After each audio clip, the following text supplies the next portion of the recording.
Stop settling for a static homepage and start capturing customer attention the moment they land on your store. First, from your Shopify admin, head to Online Store Themes here. With your Dawn theme selected, click on the 3 dots and choose Edit Code. This opens the theme editor where all the magic happens. In the left sidebar, find the sections folder and click on it now.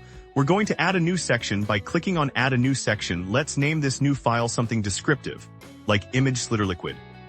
Now, instead of writing complex code from scratch, we'll use a pre-built, customizable slider block. I'll paste a clean and responsive code snippet into this file, which you can find linked in the description below this video. Once the code is pasted, save the file now. Go back to your theme editor by clicking the back arrow. You'll now see a new option under Add section called Image Slider. Click it to add the slider to your homepage. With the slider section added, you can now start customizing. Click on the section to open its settings here. You can add your images, set headings and subheadings for each slide, and link them to specific products or collections. Finally, tweak the settings like slide speed, transition animation, and button styles to match your brand's look and feel. Once you're happy, click Save. Refresh your store's homepage to see your brand new, engaging image slider in action.